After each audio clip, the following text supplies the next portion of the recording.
यार हकीम भाई साढ़े ना ऑडियंस है जी यूट्यूब की इन्होंने तुसी ना आंडा कल्टी मारना सिखाओगे कैं आंडा कल्टी मारी दा दस आंडा कल्टी कैमें मारी दा कल्टी जिवें दिल करे समझा इत्थों आई ट्रे पकड़नी है इंज करके रख देनी है फिर दस वो नवे बंदे भी होंगे ना विच आंडे का काम करते ने ठीक हो गया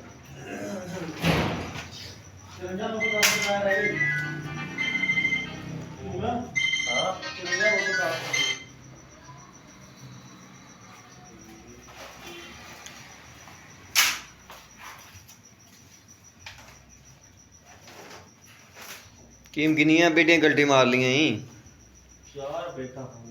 चार पेटी तो आज तो मतलब चंगी दिहाड़ी कुटेगा है एक पेटी च किनिया ट्रे होंदियां ने दर्जी नहीं कि दर्जी 12 ट्रे होती हैं एक पेटी में हैं नहीं कोई नवे बंदे भी होंगे यार विच आ साडे नायक साहब ने इत्थों दे मालक साडे गोदाम दे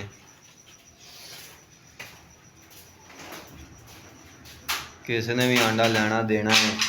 तो इन्हां नाल राबता कर सकते हैं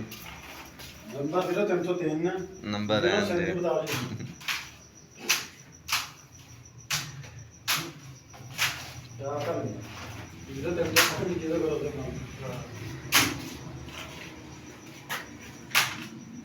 पता भी लगा यार गड्डी किटा है रहन दे मुंड मारो लाया तो मैं सारे 1 2 3 4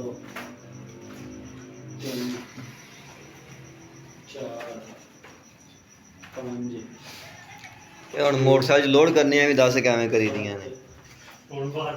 चलो हुण बाहर आ रहे जी मोटरसाइकिल बाहर खलोती है तुहानूं मोटरसाइकिल विच रखण दा तरीका दसीए दस भी मोटरसाइकिल जगह लोड करी दी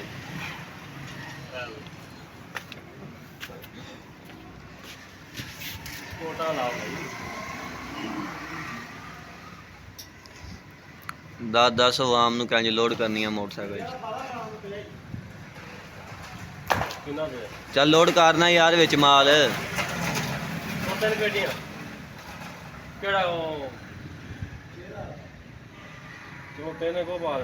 चल आज लोड कर 10 अल्लाह जी बिस्मिल्लाह लो जी आ मोटरसाइकिल च माल रखने का तरीका है